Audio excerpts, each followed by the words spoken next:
Hello everyone and happy St. Patrick's Day. Thank you for joining us today and welcome to Megger's monthly webinar series.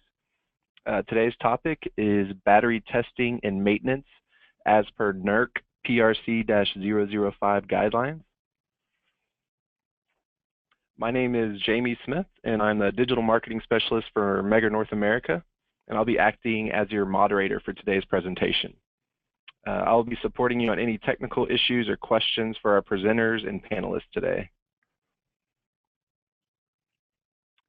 On the right side of your screen, you will see a control panel that looks similar to this one.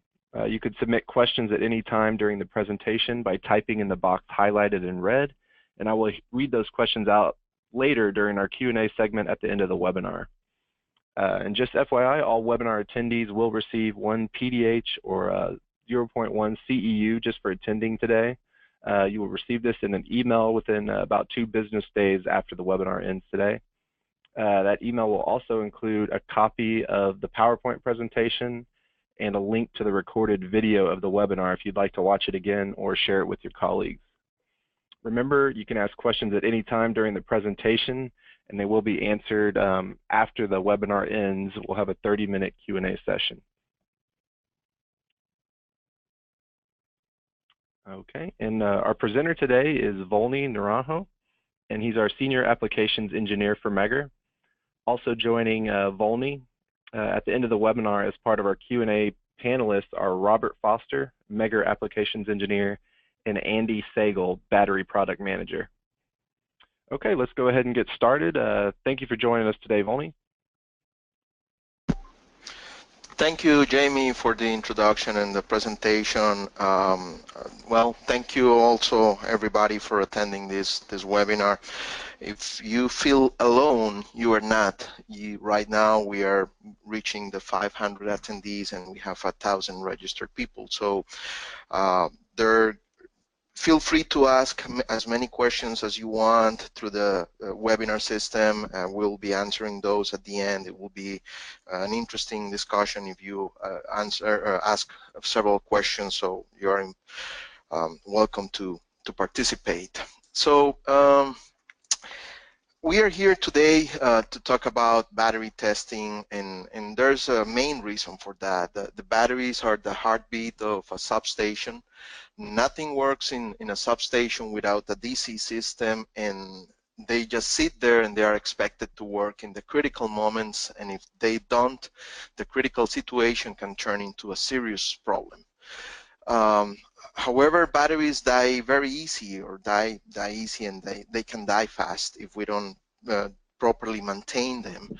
And despite this, they are usually disregarded or assigned a low priority, probably because they are easy to obtain or they are not so expensive as any other big or important element in the electrical system. So there are many technical reasons to keep these batteries well maintained, to keep a close eye on them, but the most compelling reason nowadays is the enforcement and the fines. And fortunately, we have this because that is the way to avoid serious problems or avoid an unfortunate series of events like what happened in 2003, where we had a big blackout where 50 million people were without power, and can lead to a catastrophic situation. So that's why we have put together this agenda today, to illustrate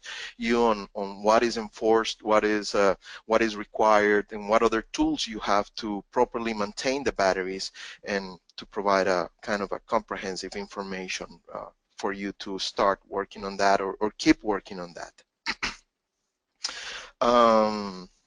So we have this agenda. We're going to be talking about NERC. We're going to be talking about PRC-005-6, which is the standard for that includes the battery testing and the required testing schedule in this standard. We're going to see other resources like IEEE or NETA, a quick comparison or a quick reference list. And mainly, we are going to be talking about the electrical tests that are required and the best practices, with final recommendations, and then the question and answer session. Okay, so For starters, NERC. Well, NERC is the North American Electric Reliability Corporation. It was designated in 2006 by the Federal Electric Regulatory Commission, FERC, as the authorized or the authority that develops reliability standards that are applicable to the US and parts of Canada.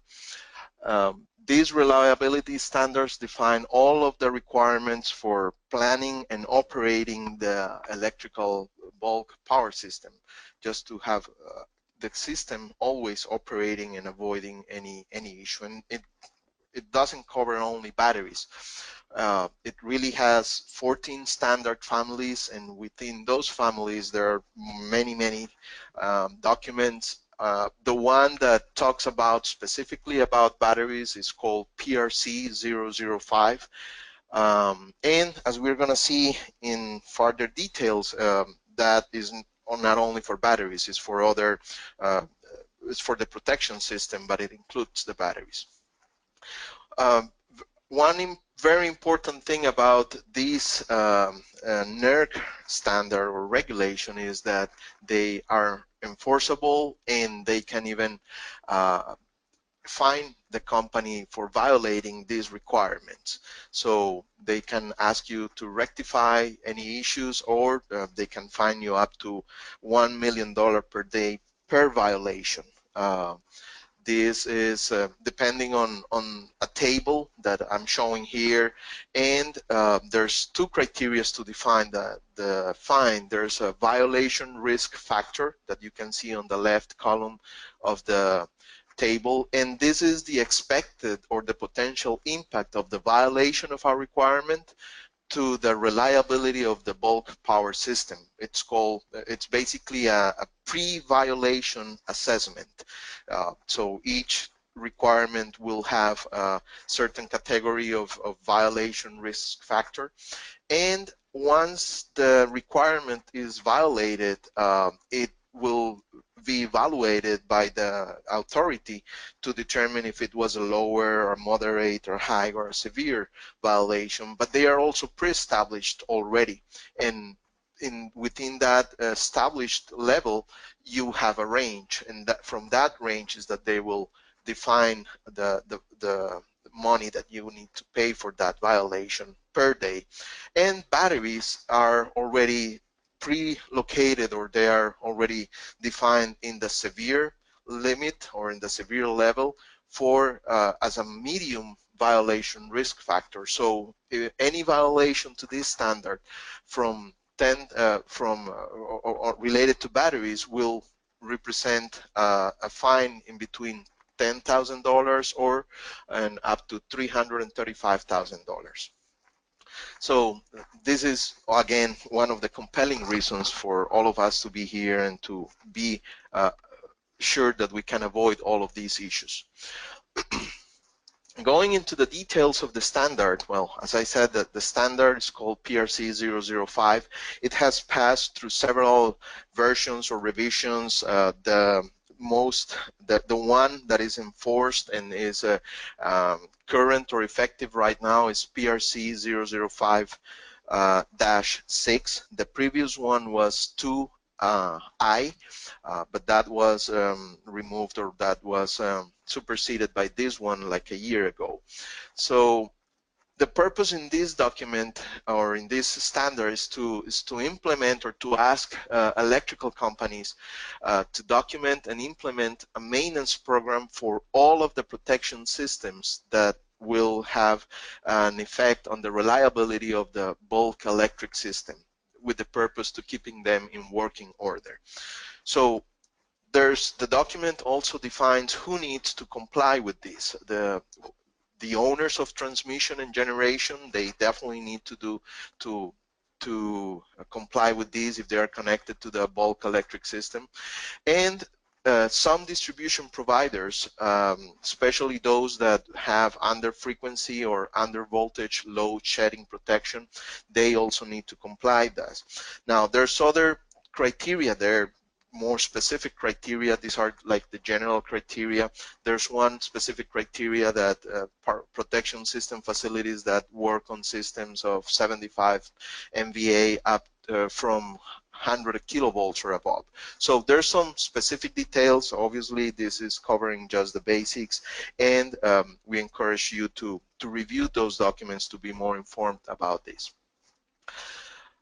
Moving on into the details of this standard, there's 5 requirements in the document, and they are called with R and the number R1 to R5, and the one that covers batteries is R1, and it's just one small part of that requirement.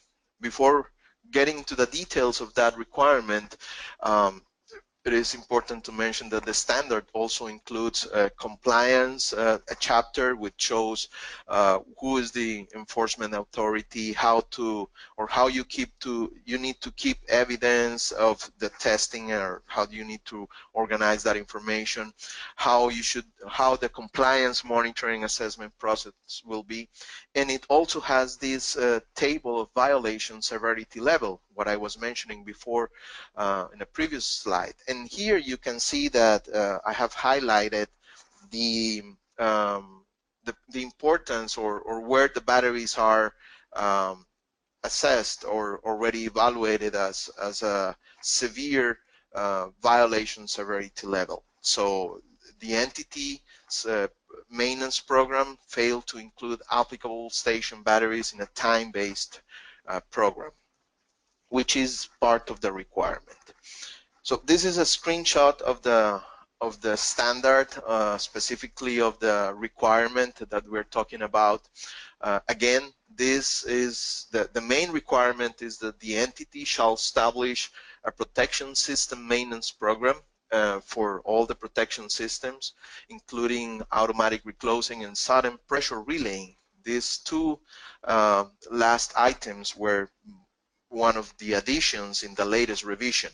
Before, those were not included. And here you can see that this is qualified as a medium violation risk factor. So the previous slide and this one shows you where the batteries are located. So one sub-item of this requirement is that the battery systems shall be included in a time-based program, and they should be the program is already established in tables 1, 4, and table 3. Now, one thing about this standard and these requirements is that for any other thing covered, any other system or element covered by this standard, they have the freedom of leave you the freedom to decide if you want to do a performance-based maintenance or if you want to do a time-based maintenance, or you can do a combination of both.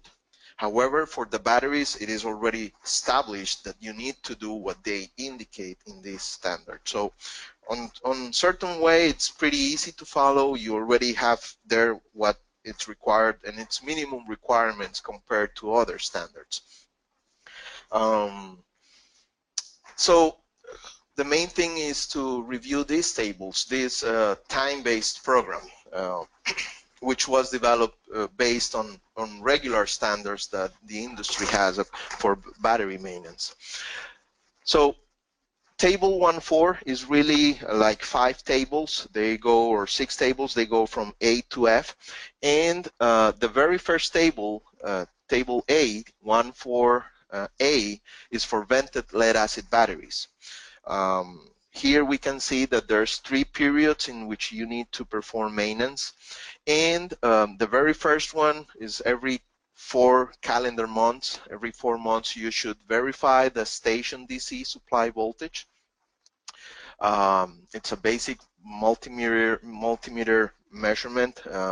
Then you need to inspect the electrolyte levels. Lead acid batteries, vented lead acid batteries, they are in clear jars that you can see through, and you can determine what's you can inspect them and you can see what's going on inside the battery. And the electrolyte level is one of the most important. It evaporates with the battery operation, and you need to keep those levels up and within the specs.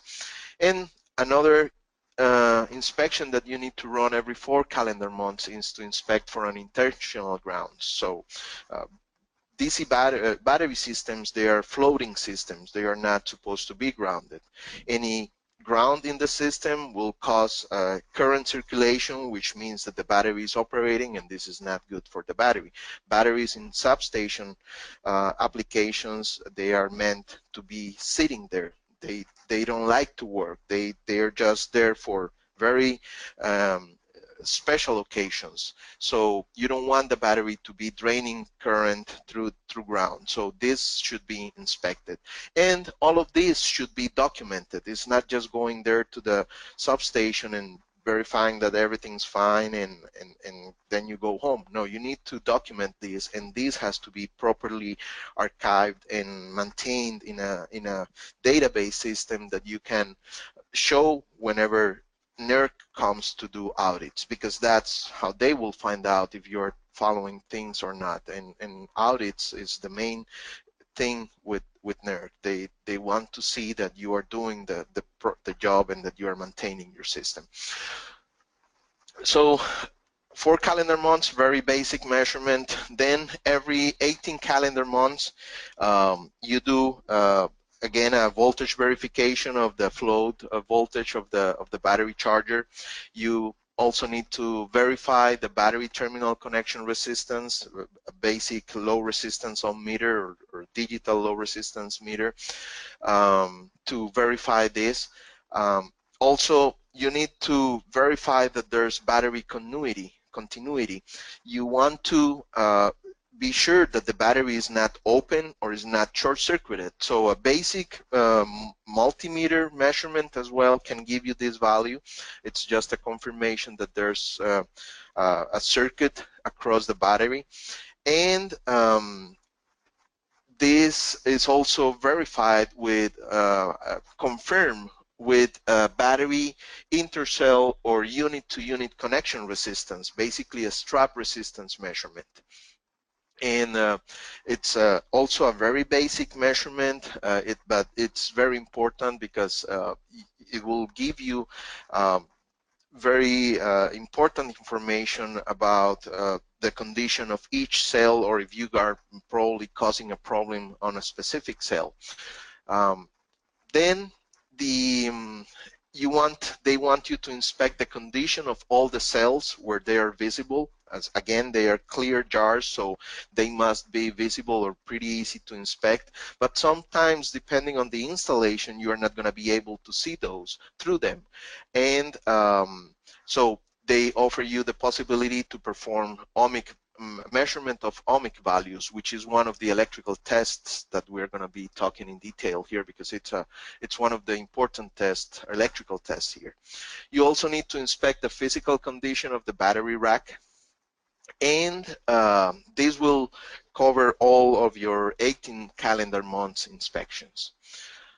Then there's another requirement, that you need to verify that the battery is capable to operate as per the manufacturer specs. Batteries have certain spec, they have certain capacity, and that's what everything is based on. All the backup that the battery can provide is based on that capacity. So NERC wants you to verify that the battery is going to meet that requirement. And there's 2 ways to do it according to NERC. There's you can do an inspection of the ohmic values again every 18 months.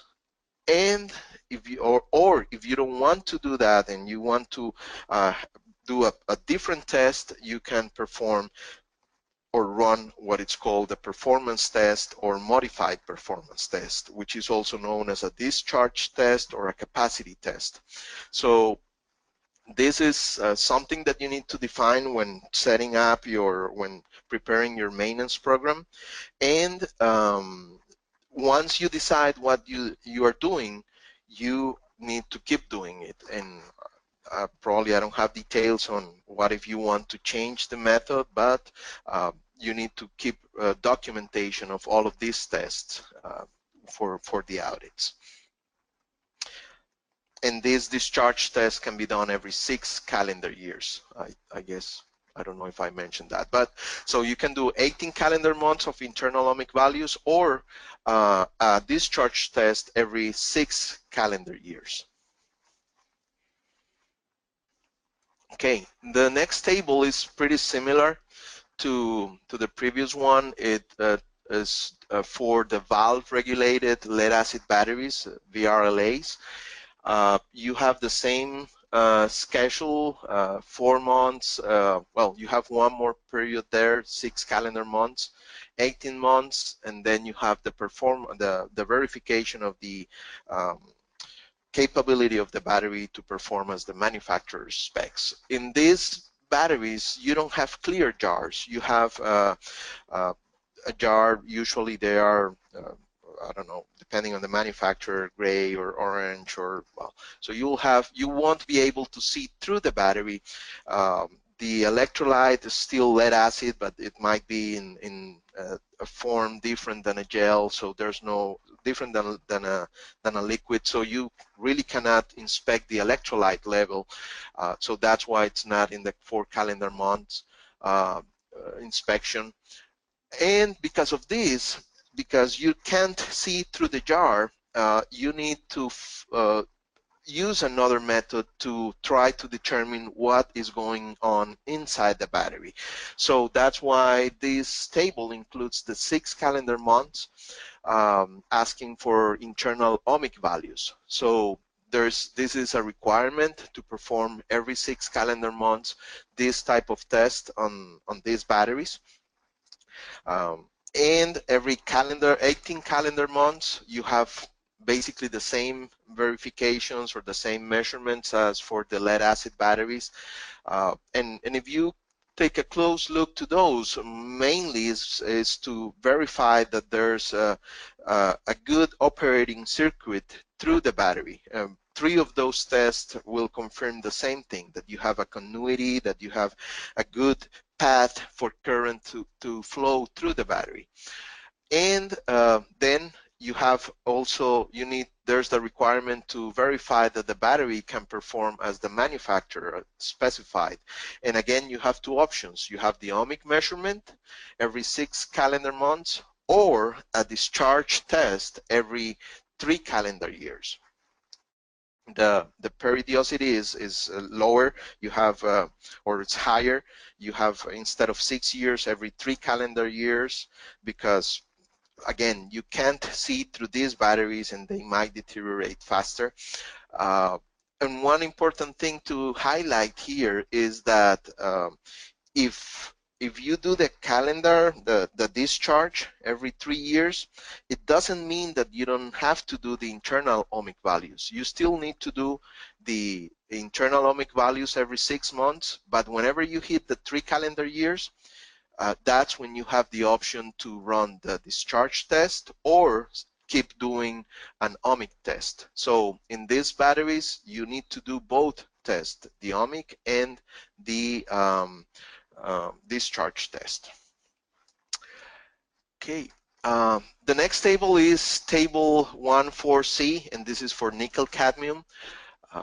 These ones are also batteries that use liquid electrolyte. You can see through the jars, so you are asked to inspect the electrolyte level and the same other 2 inspections that are required for the calendar month, for the 4 calendar months. The same 18 calendar month schedule of testing. And as you can see, or the point to highlight here is that in this one, no ohmic values are required. The reason is that NiCad batteries, they behave differently. The electrolyte that they have is as alkaline. This material is not dissolved in the the liquid, it's mainly in the plates. So you really won't see any ohmic value change throughout the life of the battery. And you might see a big change at the end of the life of the battery, or you might not. So really, it's not a very good indicator of the condition of the battery. So that's the reason it is not included in this table. As I mentioned, there are more tables. There are other tables, um, D, E, and F, and table 3, but those are mainly for DC systems that don't have batteries, or that they just ask for a basic voltage measurement at the protection system. So no really focus on the batteries per se, but more on the DC system.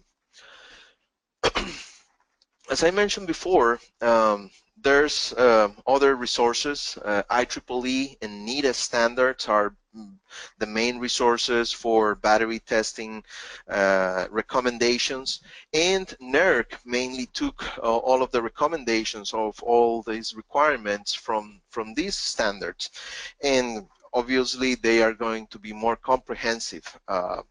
There's IEEE standard for 450 for vented lead acid batteries. It's standard 450. For valve regulated lead acid, it's IEEE 1188, and for NiCad batteries, that's 1106. So, and we here in Megger, in the technical support group, get a lot of questions, always trying to people want to know what they need to do on the battery, what's the minimum, what's more comprehensive, what is kind of the premium maintenance program that you can set up. So to facilitate at least to understand and to know what things you need to do, like for a quick reference, we prepared a table that will give you a very fast understanding of what is required for each on each document. So we have a list of activities, all of the activities listed in all of the documents, and in front of each activity we have how often it is required and for what type of battery is required, and which standard requires or asks for it.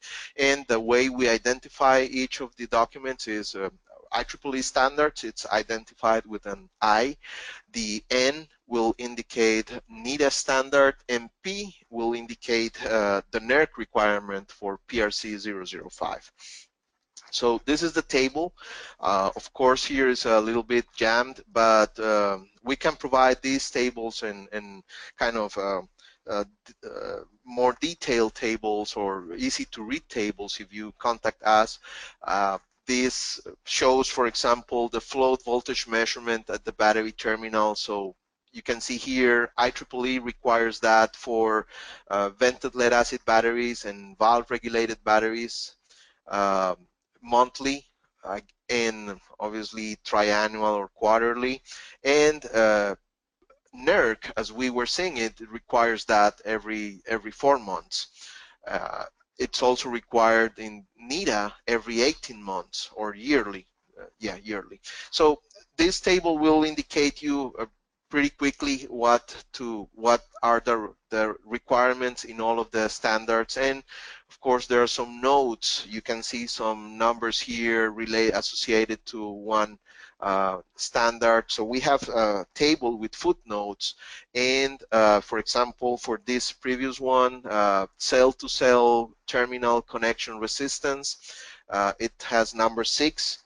That is that only one of the 3 actions is required. So in NETA, for example, to verify the continuity of the battery, they ask only for one action. NERC asks for a cell or a strap resistance measurement, the battery continuity, and also one additional action there.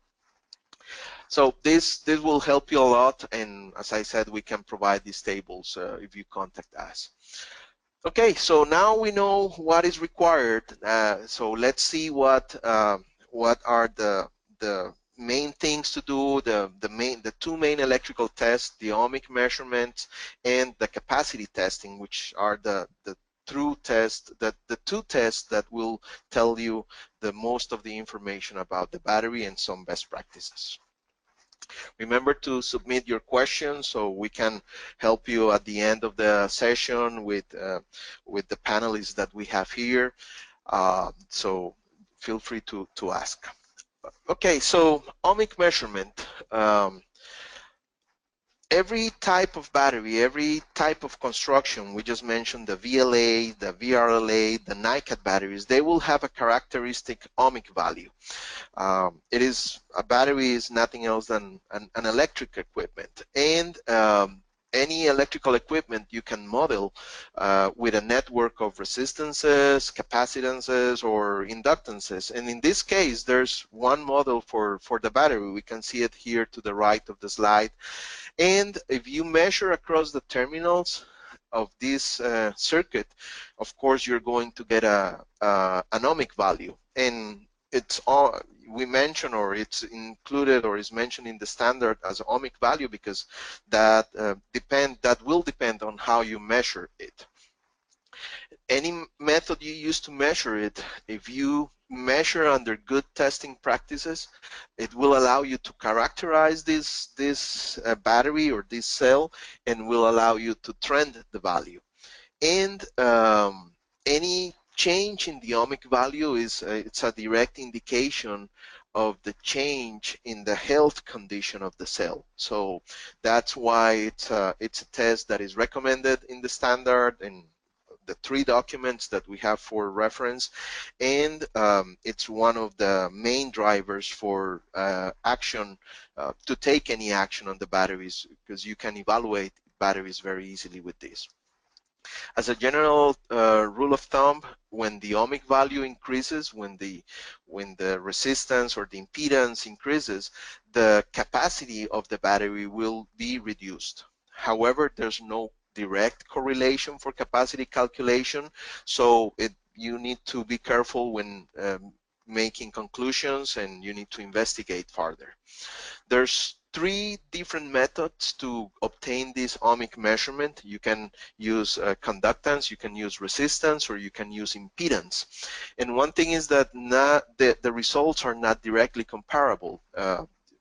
You can use a different frequency in the impedance method, and you're going to get even different results from 2 different type of signals, or the conductance or the resistance. So it's important to define the testing method or the testing technology to always have proper results. To obtain reliable and consistent data, you depend on electrical, chemical, and thermal equilibrium. Basically, the battery has to be fully charged, and this is kind of highlighted in another slide because it's really important to have the battery fully charged. But it has to be under floating conditions for 72 hours after running a full charge or running an equalizing charge, just to obtain this equilibrium. No changes in temperature, a stable temperature, no changes in the current that is used to charge the battery, no changes in the voltage. It has to be pretty stable and fully charged. And that's why the standards recommend 72 hours after adding water or charging the battery in the case of one type or another type of battery. And changing or changes in the floating signal, like increasing current or even a ripple current or noise in the system, will also influence the result.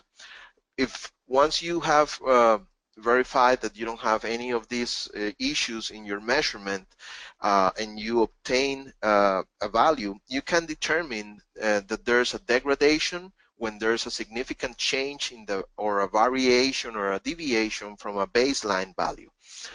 And of course, you need some warning or some criteria to define what is high or significant change. So these values are established with the trends that you perform by measuring at the same cell through the time every 6 months after probably 3 measurements, you can start establishing which are going to be your warning limits. We're going to talk about some recommendations about that as well. So specifically talking about the impedance test, which is one of the technologies that you can use, well, it is a test in which you apply a current through the battery. You inject an AC current signal, and with a voltmeter, like basically these 2 guns here, you can measure the voltage drop across each of the cells due to this current that you are injecting, and measuring that current will give you the 2 terms of the Ohm's law that can be used or can help you to calculate the ohmic value, in this case an impedance test, an impedance value. This measurement will measure the entire circuit. You are not disregarding the resistances. You are measuring resistance and capacitance, and probably a small inductance that can be there. So you're going to be including all of the circuit. That is the advantage of using AC signal. And another big advantage of this test is that it is an online test. You don't need to remove the battery out of service, or you don't need to take it out of service to be able to perform the test. You just need to be sure it is fully charged.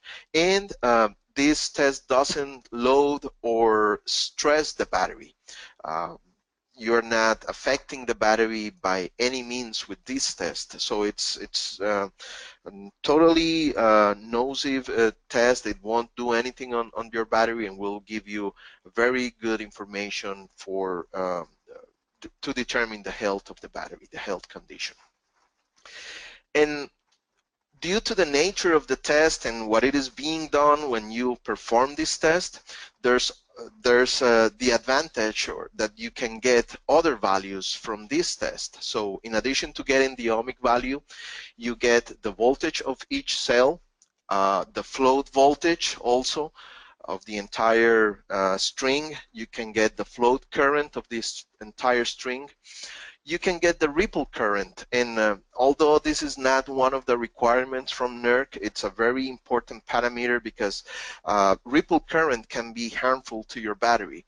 The maximum recommended ripple voltage is 3.5% of the RMS voltage, and the maximum recommended ripple current is 5% of the 8-hour rate discharge of the battery. So exceeding these limits can lead to a generalized elevated temperature in the batteries, and temperature is one of the worst enemies of batteries. So watching out for ripple current is very, very important, and you can trend this value as well when you perform an impedance test. You can measure the strap resistances the same way that you were able to measure a voltage drop across the cell. You can measure the strap resistance by measuring the voltage drop across the strap due to this same current, AC current, that you're applying. And the fact that you are injecting a current throughout the system and you can measure that current anywhere in the battery, in the string, means that you have battery continuity, which is one of the requirements of NERC. So all of this to say that with one single test, one single shot on each cell, you're going to be able to gather most of the information that is required from NERC in addition to the ohmic value, and you are also gathering information from another standards that will help you in determining the condition of the battery. As best practices for impedance test, again, be consistent on the use of the instrument and the accessories. This test is highly dependent on the type of instrument that you use and the accessories that you use. Any deviation in the value that you measure you should investigate that that deviation comparing to the average, to the string average. If you only have one measurement, you can still start doing some analysis by establishing the average of all the string and comparing to that. You can compare also to historical values like a previous test or the trend that you have from previous tests, or you can establish a baseline value. And this is, I have it highlighted because it is an important value to calculate, to obtain. It's something that will be dependent on each string, on each cell. And the way to calculate this is from some averaging of good values, which you need to establish or determine when doing your measurements. There's software that can help you to do that, and will establish the baseline value from your measurements that that you have been performing.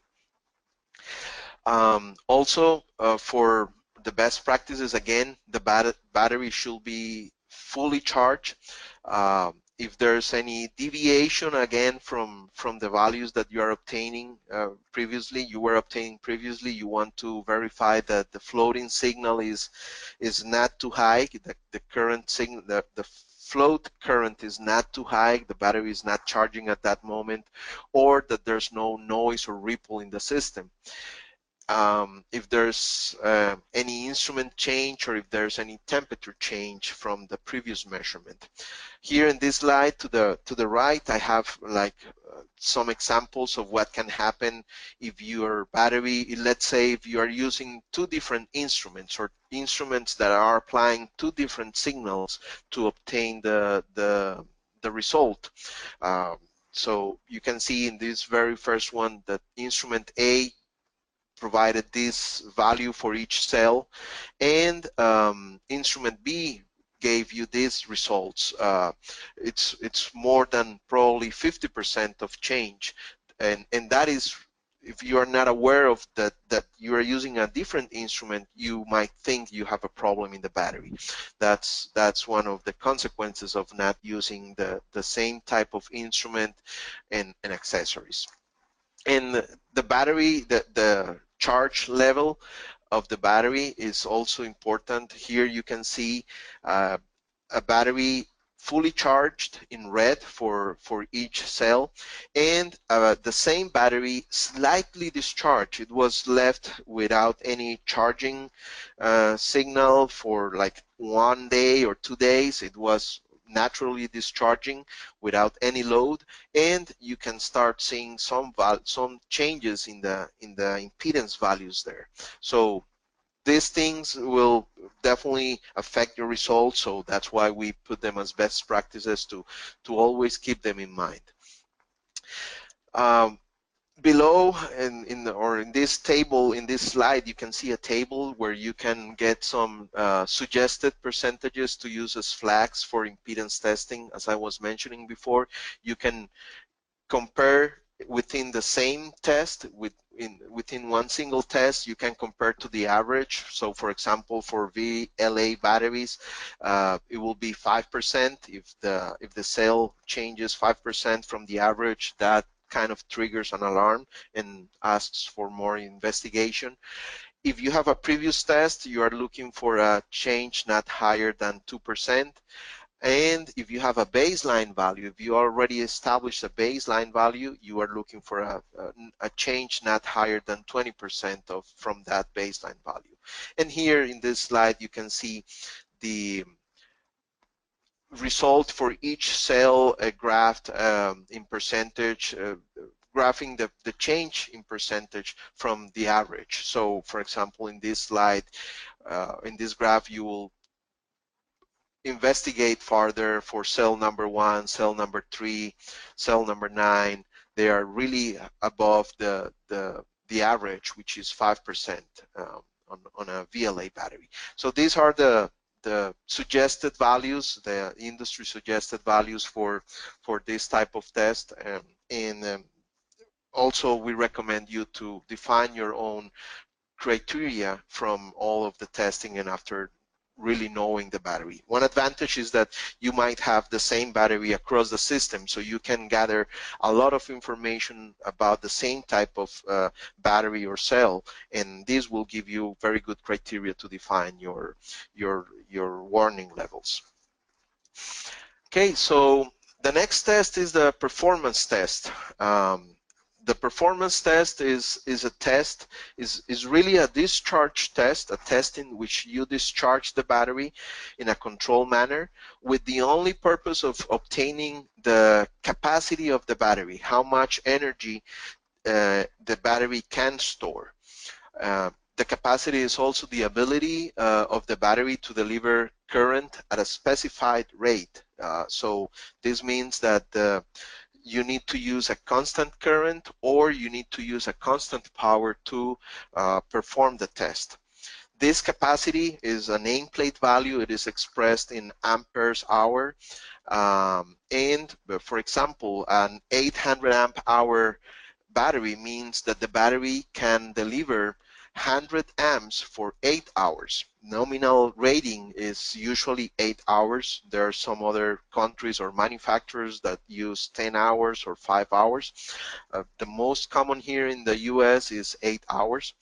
And one thing that you would think is that the battery ratio is linear, that okay, if it can give me 800 amp hours in 8 hours, or 100 amp hours constantly for 8 hours, it might be able to give me 200 amps in 4 hours. But this ratio is not linear. We're going to see a table which shows that. The capacity test, again, is a controlled discharge with a constant current or constant power, and you drive the voltage of the battery to a specified voltage. The manufacturer will indicate what is the minimum voltage that you can discharge the battery to. And as you discharge the battery, when you apply current, the voltage will start dropping, and you will expect the battery to reach this minimum voltage at least at this specified time, like 8 hours or 4 hours.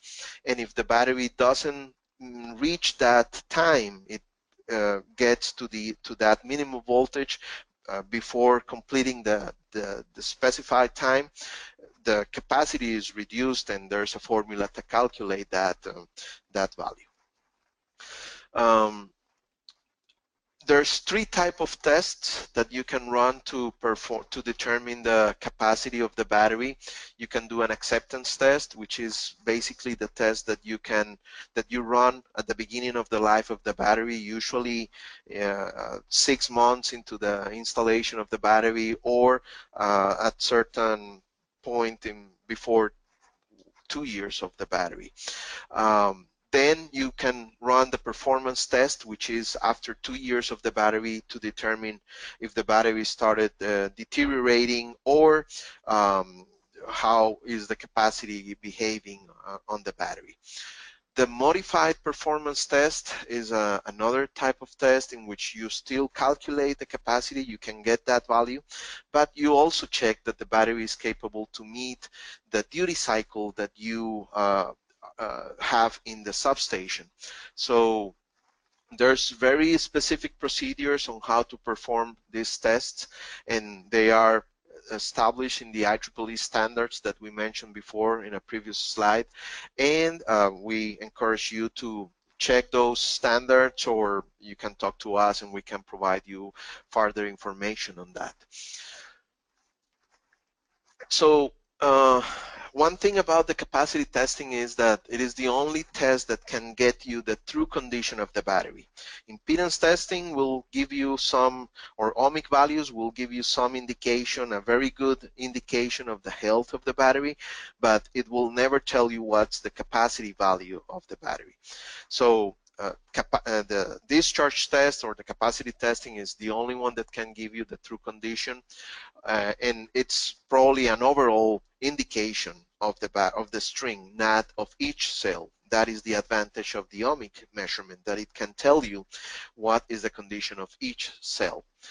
For capacity testing, you need four things, or you need the following information. You need the discharge table to be able to get the minimum voltage that you can run the battery to, and there are going to be cases in which you have several minimum voltages for deeper or shallower discharges. You have the temperature. As I mentioned before, temperature is critical for batteries. They should always remain close to this reference temperature indicated in the table of the manufacturer. And then you have the discharge rates, and as you can see, for the example that I was using, this type of battery, or this model, is an 800 amp hour battery. So during 8 hours, or you can draw 100 amps constantly during 8 hours. But if you want to replicate, or you want to get the same capacity of this battery in 4 hours, you need to use a different discharge rate. So definitely manufacturer tables are required to be able to perform an accurate test. You will never be able to run an accurate test without this table. With this information, you need to also, once you have all of this information, you need the battery needs to be fully charged and properly maintained. And this is depending on the type of test as well, if it is a modified performance or a performance test. You need the temperature to be able to correct the temperature or the result. There's a correction factor table. And as for the instrument, or what you need to run the tester, is a load bank, something that can do a constant draw of current or power in a very controlled manner, very smooth and controlled way. And this load bank, this resistance bank, also needs some brains to be able to stop the test when it is required, when it reaches the minimum voltage, or depending if you just want to run it for the specified time, you can do that. You can stop the test with voltage limit, time limit, capacity limit. And it is also recommended to measure the individual voltages throughout the test. That is the recommendation, but if you don't have the means to perform a constant and continuous measurement of the voltage throughout the test on each of the cells, the standard asks or requires or suggests to measure at least at the beginning, at the middle of the test, and towards the end of the test. This is how a typical connection will look like. So there's the battery here. You have your positive and negative posts, and you connect the load bank with the brains in it to be able to control the test. You program those parameters obtained from the table before, and you start running the test and just wait for the time to reach the 8 hours or the 4 hours time that you selected, and you're looking for the battery to be able to deliver current during that amount of time. If you're measuring, or there's means, as I said, to measure the voltage on each cell automatically, constantly during the test, this is one of the arrangements. Of course, you need to have something connected to each battery, to each cell, and all of that information will go to the same instrument, so you can have all the information there, and at the end have a result like this. This graph to the left is the discharge curve, how the voltage behaves across or during the time of the discharge, or during all the discharge. And this red line is the limit where the voltage, where the discharge should stop. So in this case, it is a 48-volt battery, which running the discharge down to 1.75 volts in 24 cells, the stop voltage is 42 volts. So this is why we have this red line here. And this test was the program, or was selected to be an 8-hour test. In the end, it ran for like 10 hours and a half. So the capacity obviously is higher than 100%, and you can see that calculation here. The percentage capacity is 133%. Very good result. You were just expecting 100%, but you have 30% more of battery there. So it should, if you keep this battery properly maintained, you will be able to have a very good lifespan in this battery. And as I was saying, this is telling you the true condition of the battery. It's telling you, okay, what is the total amount of capacity that I have, but you don't have a way to determine what if each of the cells are in good condition. This is a combined effort of 24 cells, and as you can see here from the other graph, this bar graph, from the voltage measurements, there's 2 cells that are not performing that good. And if you just perform discharge test, you might not notice this, and especially if you don't measure the voltages across the test, throughout the test, and if you don't do any other confirmation test, you're not going to notice a change in the capacity that fast or that easy. And again, this voltage is here. The full bar indicates the voltage at the beginning of the test. The green or yellow bar shows what was the voltage at the end of the test. The yellow line across the bars is the minimum value, the 1.75. So we see that at the end of the test, the battery still had some voltage there, and basically these 2 cells caused the test to end probably a little bit earlier than what it might have ended if the battery, those 2 cells were in good condition. Still, you have a good battery, but 2 cells are questionable. The way to calculate the capacity is a basic formula. So from the table, you have an expected time, an 8-hour duration or 4-hour duration, depending on what you select. That is this term here, the expected time. And once you run the test, you have the actual time, how long the test lasted. So in this case, for example, in the previous slide, it will be 10 hours and a half here, 8 hours and a half here, and this, 8 hours here, and this term will be the correction factor depending on the temperature at the moment of starting the test. By plugging all of these values here and multiplying that by 100 is that you obtain the capacity. So very basic is the actual time over the expected time and correction factor for temperature. And the table, correction factor table, is provided in the IEEE standard for each of the batteries. It's the same one. So you can use that information to do your calculations. As best practices, well, you want to run the test probably for a time the closest as possible to the duty cycle of your battery, of your substation. This will give you the confirmation of the capacity, and also will tell you if the battery is capable to meet the duty cycle of the substation without running a performance test, a modified performance test, which might be a little bit complicated. For trending purposes, try to use always the same duration. You saw in that table there were options for different times, and this is one of the main things with the capacity testing, that it might be a long test or a resource demanding test. To be able to reach those 200 amps or 150 amps, you might need to use some bigger equipment or more load, so you might not have the resources, so you have to spend more time running the test.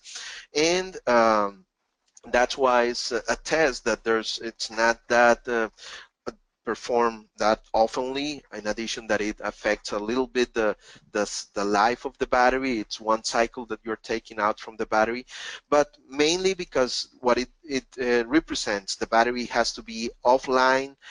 You should not be drawing additional current from the battery, or you need to account for that if you're doing a test online. And most preferred method is to bring a backup system, to bring a trailer with a battery in there, just to be able to have peace of mind with the substation and not risk an additional fault in the system. So deciding the time has many factors involved. So try to always use the same time to be able to trend the values. Batteries have an efficiency associated to them, and the higher the current, the lower the efficiency. So you want to try to always use the same time for the discharge. Another thing, when you perform the test at the beginning of the life of the battery, is that you will have capacities ranging from 90 to 110%. In the previous example, you saw it was up to 133%. So it's common to see higher or lower values. And the criteria to replace the battery is when you reach 80% of the capacity. When your result, when that calculation comes out of equal to 80% of the battery or 80% of capacity, that is the moment to replace the battery, and you have, according to the standard, 1 year to do this.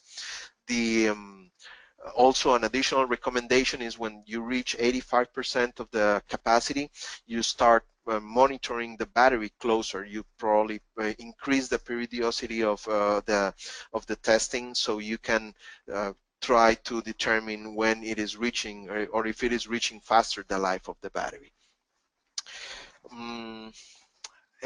Well, so this concludes the testing portion. Just as a conclusion or recommendations, final recommendations from this presentation. Well, it is really, NERC is really important, battery is really important. They are very important for the system. So you definitely, if you are in one of these entities that need to comply with NERC, definitely you need to implement a battery maintenance program. If you don't need to comply, still it's an asset, a very important asset that you want to maintain. So try to or review or implement or improve your current maintenance programs on batteries using the IEEE, the NERC, and the NETA recommendations.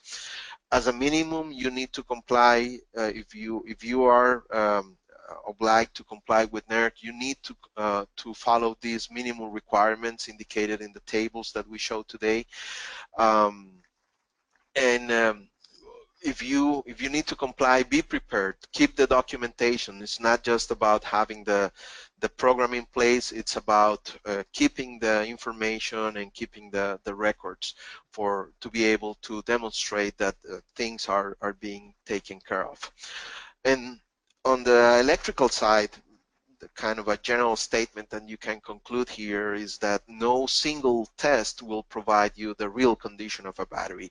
So a combination of tests is the best way to determine what is the condition of the battery, and combining these two tests, type of tests, the ohmic measurements and the capacity testing, will give you a very good indication of the condition of the battery. Of course, we have equipment that can perform all of these tests, and as I was mentioning, an impedance tester can give you most of these measurements in the most of these values, or comply with, or these tests that you need to perform.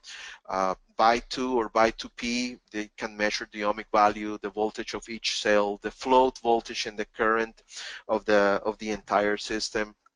The ripple current, the strap resistances, and you can check battery continuity. There's a smaller instrument called by 3, can give you the same values except the battery continuity. However, you can measure the float current, so that is a confirmation of battery continuity. So it's an indirect battery continuity measurement. For a capacity testing, you can use Torkel 900 or 800 series. You can do performance test, modified performance test, or same capacity testing. And now we have the ability to measure the voltage while the battery is charging back. Some places will have that in their maintenance procedures to see how the voltage is behaving when charging back. So we can do the overall measurement there. We can do the automated measurement on each cell with the VVMs. And this can be during the capacity test or during the charging back the battery.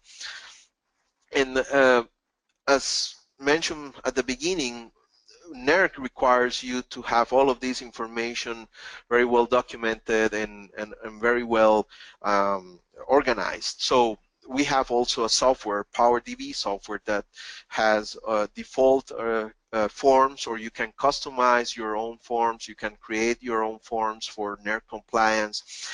They can be stored in a database. You can do trending with all the information. It's a great tool to provide asset organization and to keep a track of all of the assets. You have reporting capabilities, and it is a compliance. It has a module called the compliance scheduler, which will help you to determine when battery needs to test or any other asset needs to be tested, and when if you are in compliance or not. With this, I have ended my presentation, and now we have Jamie doing the closing statements and opening the question and answer session. Okay, thank you, Volney. At this time, the webinar is officially concluded. We will now take 30 minutes to answer as many questions as possible. And if you weren't here at the very first, we actually have some panelists today. We have a couple joining us with Volney as well, a couple guys, Robert and Andy with us today. Also, if you have any other questions, if you haven't asked already, you could submit them now into the Q&A box. We do already have probably over 40, 50 questions that were asked. We're going to try to get to as many as possible in 30 minutes. For all those that aren't answered, we will reach out to you by email and have those answered for you, though, within the next couple weeks. For those that are leaving, when you close the webinar window, a survey should pop up on the screen. We would greatly appreciate it if you could take a couple minutes to provide your feedback so we can continue to improve upon future webinars. Also, a copy of the presentation will be emailed to all of you in the next few days. A recording of the session will also be available on our website at megger.com/webinars in the next week as well. And our webinar page also contains a schedule for all upcoming webinars as well as recordings of the previous webinars. Okay, and at this time, we'll go ahead and open it up for your questions. And we already have a few that we've picked out. The first one we have today is, their question was, we have an 18-year-old flooded lead acid battery bank. It is on an auto-alarming and monitored system on intentional grounds. We have performed and documented monthly, quarterly, and annual maintenance and testing since new, as well as perform battery cell ohmic impedance testing using a byte 2P. All tests indicate normal and passing conditions. The question is, do we have to perform battery discharge capacity testing?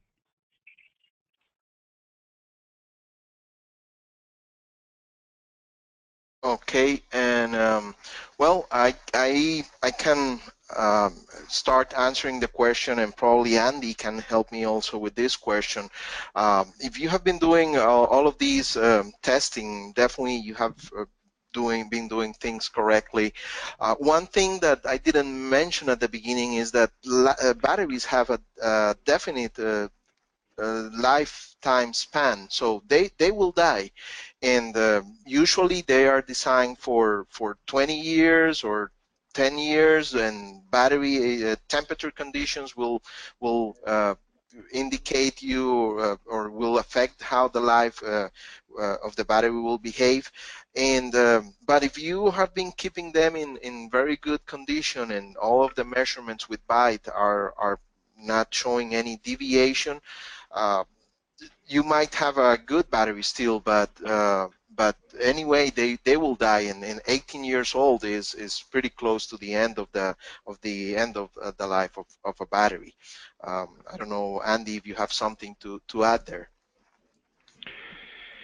Yeah, with the flooded cells, like I said, when you look when you look just at the NERC requirements, purely going on NERC requirements, you can do one or the other. You don't have to do both. Now, if you look at the IEEE, now keep in mind, NERC is dictating the minimum required maintenance.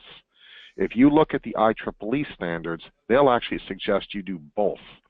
And basically, they recommend doing discharging over a quarter of the period of the battery's lifespan. So if you have a 20-year battery, you would do it every 4 years. I'm sorry, every 5 years. That was good math, huh? But per the NERC requirements, which is the minimum requirements, you are correct. It's just one or the other. But the battery does have a limited lifespan.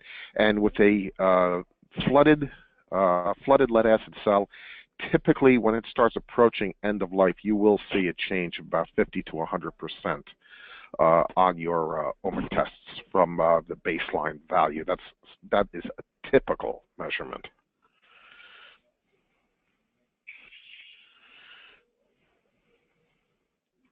Okay. Think is that it for that question? Yes.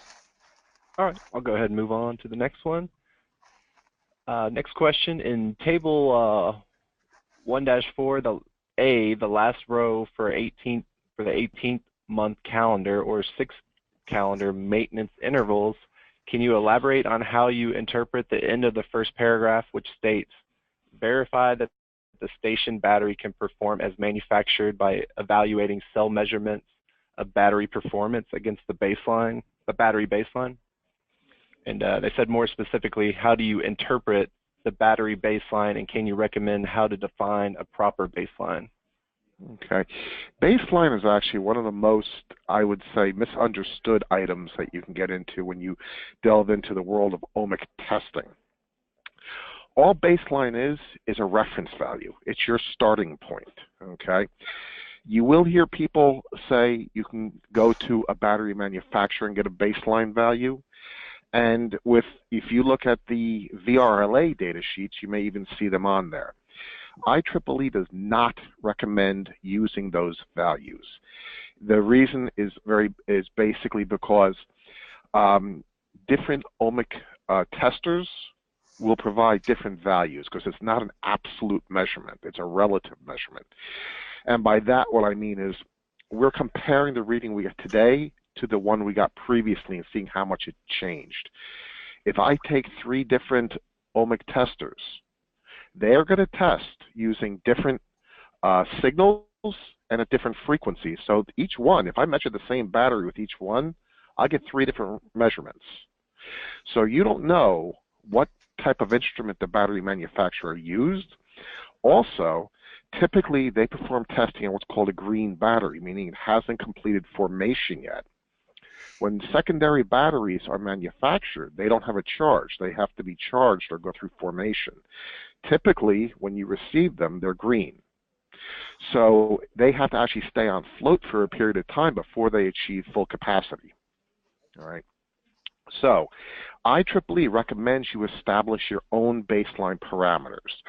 Ideally, it's after the batteries have been installed and formation has been completed. With a VLA battery, a flooded lead acid, this can be a week or so after they're in and have been fully charged up, equalized, cooled down, and your capacity test has been performed and showing 100% capacity. With a VRLA battery, they're going to need to stay on charge for at least 3 to 6 months before you establish the baseline value. This is to allow any trapped gases to escape and to allow them to fully complete their formation.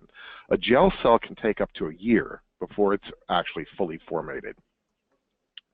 Now, once you have established baseline, okay, what IEEE recommends is to look at the percentage of change from that baseline on the cells, all right?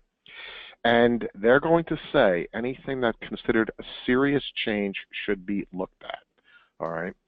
They define anything from a 50 to 100% change as a serious change. That's actually in the 1188 standard for the VRLA batteries. And this is also very important. It also depends very much on how critical is the application. And I would also throw in one more thing, because if you're using VRLA batteries, one thing to keep in mind is they fail in a different mode than VRLA batteries. VRLA batteries, flooded or full of water, their typical failure mode is positive grid corrosion. When they fail in what's called a shorted mode, meaning current can still pass through them, even if you have one bad battery. So in a critical application, a series string is fine, but if you have a VRLA battery, those fail due to dry out. Okay, they operate in an electrically starved mode. So if you have a critical application, those should be in parallel, because if one fails, it fails in what's called an open mode, and current may not be able to get through it. Okay, so when you look at your percentage of change from baseline, like I said, with a flooded lead acid, 50 to 100% is good, but when you start getting to a VRLA, you might want to consider being a little bit more cautious if it's in a critical application and saying 20 to 30%. So I hope that answers that somewhat.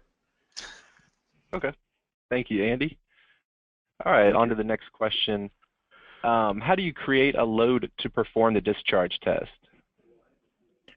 So on that one, of course, I recommend using the torcal, but basically we're just putting a series of resistances together to draw the amount of current out of this. The only thing you need to be aware of is, because we're trying to do either a constant current or a constant power, we have to adjust that resistance level as we go through, because as the voltage drops, we need to adjust the resistance to compensate. So, you just need some kind of resistance bank that will actually adjust, and of course, this is why we manufacture the torcal to make this a lot easier. Okay. Thank you, Robert. All right, next question. In Table 1-4B, the 3-year testing, is that a requirement? Is that a requirement if you are doing Ohmic testing every 6 months? Okay, that is quite an interesting question, because it's not very specific in the table. The way we see it is that you need to do every 6 months the Ohmic testing, and whenever you hit the 3 calendar testing, you have the option to do Ohmic testing or capacity testing. So yes, kind of a straight answer. You still need to do it every 6 months, but where you have the option to select one or the other is every 3 years. And I guess once you start doing one thing, you keep doing that one, and you don't need to change on that. Okay. Appreciate that, Volney. On to our next question. How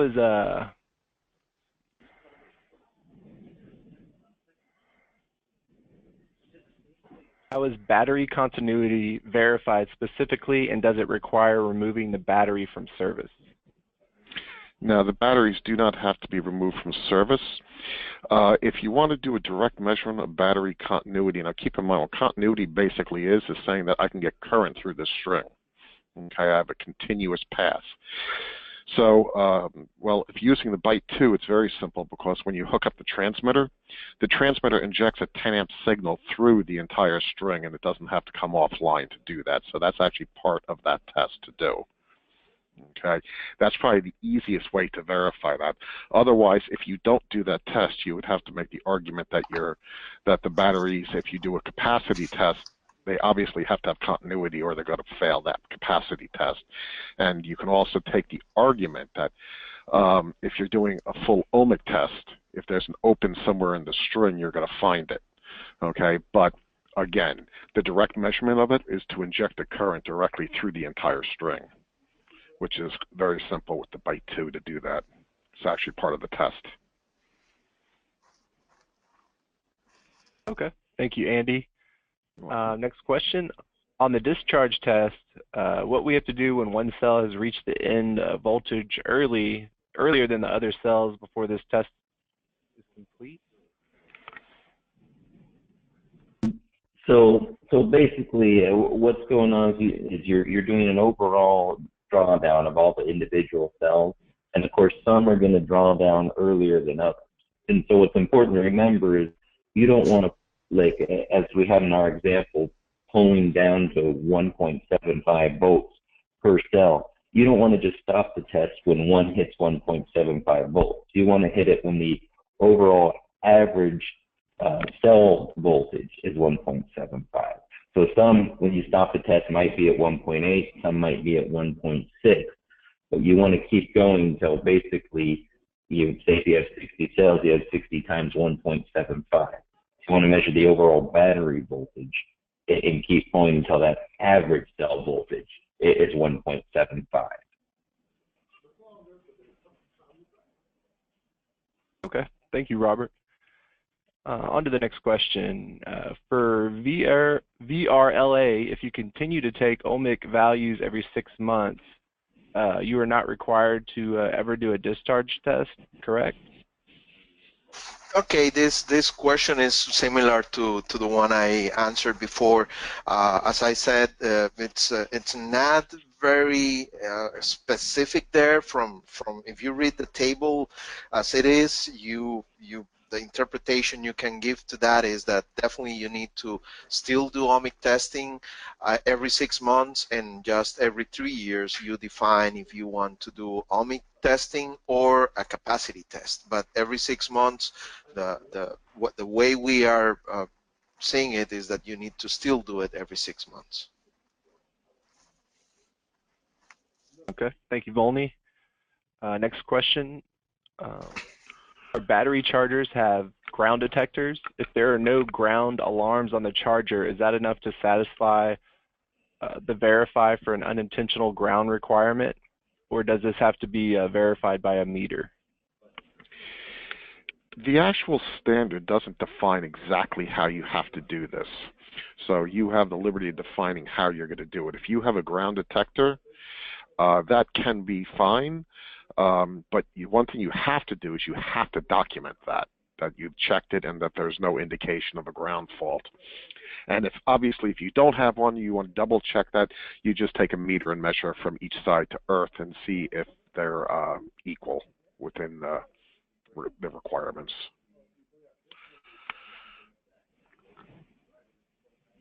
Okay, thank you, Andy. Next question, does load bank testing reduce the life of a battery? Some call it destructive in a sense that weaker cells might fail in this test. Please comment. I'll answer this. So this is like a common question we get, and technically, yes, you are putting a load, you are pulling it down, so it is somewhat destructive to the battery. But these batteries are generally have like at least like a lot of cycles, 1,000 cycles in them or so. I don't know the exact number. So like going back to IEEE, and if it's a 20-year battery and you're going to do this a quarter of the life, each time a quarter of the life, so you're only going to do this test maybe 4 or 5 times over the life of the battery. It really doesn't do that much to the health of the battery, because you can do a lot more discharge cycles. And so it's better to know the true capacity of your battery and that it's actually going to meet the required load. And in the overall scheme of things, the amount that damage you're doing is insignificant to the overall life of the battery, I would say. All right, thank you, Robert. Okay, next question. As PRC-005 is to keep track of testing schedules and it might get overwhelming on big systems, is there any recommended software that would auto-update and give workflow directly based on the testing date? Okay, definitely remember this, we just talked about batteries here, and this standard is for protection system. So it really also covers mainly of the main part of the document covers all of the protection system. And as I mentioned before, at the beginning of the presentation, it's there's 14 standards, 14 family standards. So yes, it can be overwhelming, and that is kind of a very good reasoning for to ask this question. And definitely you need to use a software. Companies they have a database system that they have been using for this, and we as a provider of electrical testing equipment, we also have this software that I talked towards the end of the presentation. It's called PowerDB, and it has a specific module for NERC compliance, which will tell you what is out of schedule or what is next to be tested, what is out of compliance, and will help you to organize all of your testing activities and all of your compliance documents. That's the tool that we can recommend for this PowerDB. Okay, thanks, Volney. Let's move on to the next question. Where are the values of acceptable ripple current and voltage derived from? Second question, listed in a standard? Well, yeah, it depends. The ripples actually comes out of the IEEE 450 and 1188 standards. And basically their limitations are 5 amps of ripple current per 100 amp hour capacity of the cell. That is generally because of the heating effects that can cause over time. Now, in reality, if you're using a substation application, to get over that amount, that typically would be a sign of a bad charger. But in other applications like telecom, you could see that actually from the load side as well. You could see that sort of noise from there. Now, as the second half of that, where is the voltage derived from? The voltage, ripple current and voltage, wait, maybe I'm misunderstanding this. Where are the values of acceptable ripple current and voltage derived from? So I'm not sure if he's talking there about ripple voltage or DC voltage. The acceptable limits for the DC voltage would actually come from the data sheet for the battery. The battery itself is going to, the data sheet itself is going to indicate what the maximum and minimum float values of the battery can be, and these are critical values that have to be maintained. If the value is too high, what you do is you apply extra heat to that battery, heat it up, and you will increase dry out on VRLA batteries and increase positive plate corrosion on flooded batteries. If it's too low, you will partially sulfate the batteries, which will create problems. And again, if you're talking about ripple voltage and ripple current, the most predominant source of that would be the charger. Typically, like I said, in the substation applications, the charger would be your primary culprit. If you saw a very high ripple on big flooded batteries, typically it's going to be a bad rectifier in the charger. But like I said, in telecom applications, you may see things coming from the load at higher frequencies causing that. And that's where a spectrum analyzer can come in handy. Okay, thank you, Andy. Next question. During the commissioning of a new substation battery bank with 495 amp hours and 59 cells, first capacity test interrupted due to testing equipment tripping. Second capacity is to be performed. Do we need to equalize the battery bank again before doing the capacity test? So yeah, on this one, you would have to not only first fully charge the battery back up, and then you want to equalize it once again, and the standard requires you to do it 72 hours before performing the testing. And I'll even mention on this one, Clay, because you want to give every cell an equal starting point. What happened is some cells might have pulled down a little bit more than the others, so you'd rather equalize them all again.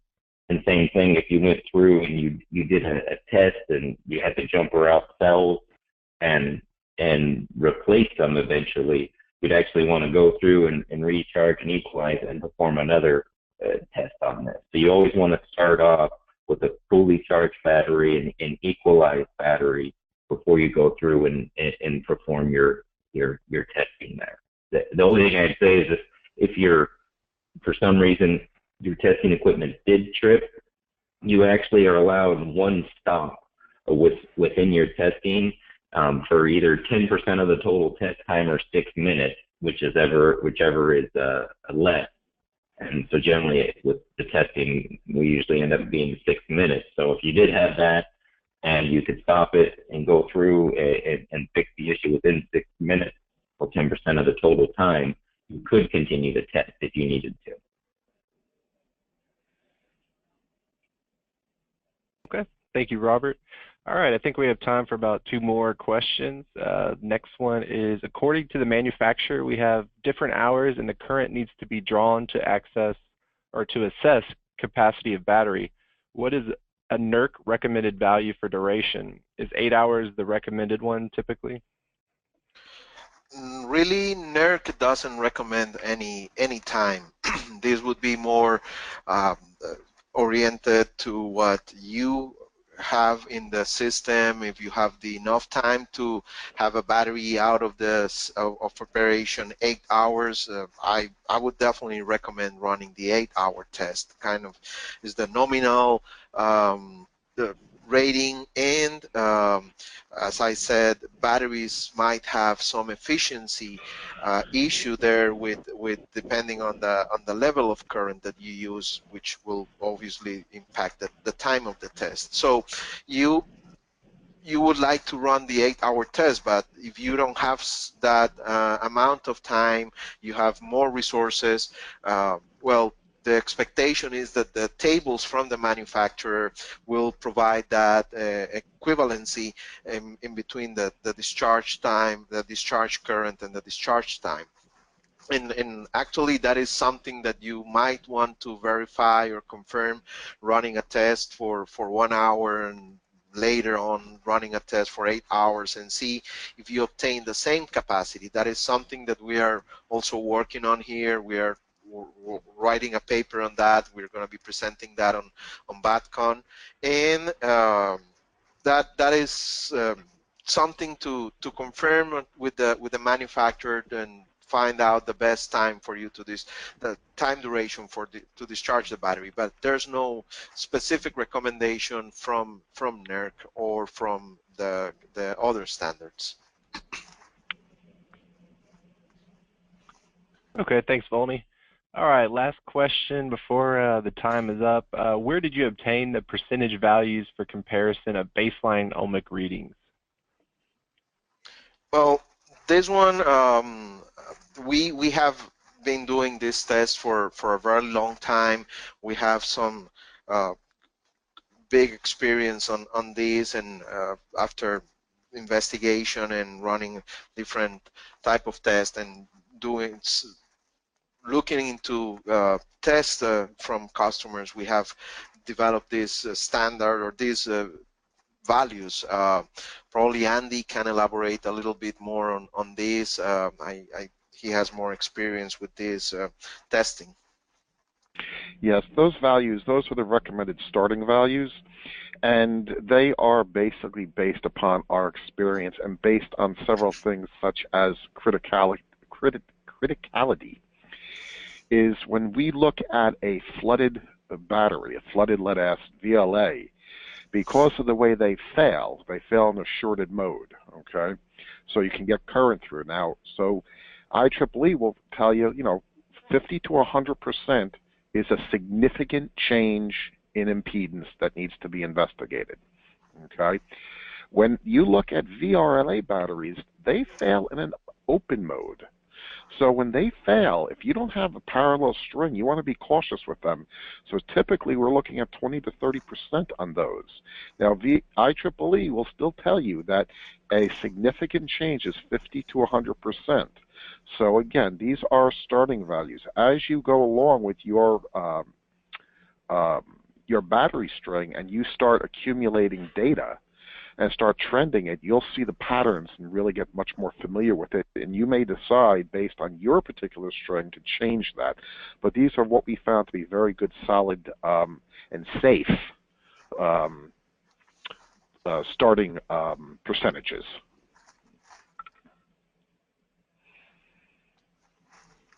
Thanks, guys. Looks like that is all we have time for today. We apologize if we did not get to all of your questions. We did get a lot of questions. Looks like there's about 100 different questions. So all the ones that weren't answered, we will contact you offline and to get those answered for you here in the next week or so. Just want to thank you all for attending. We hope to see you again at one of our next webinars. Next month, on April 21st, we will be presenting Cable Fault Location 202 Advanced Techniques. So we'd love to have you there as well. That's it. Have a great weekend, and please remember to answer the survey if you can. Thank you.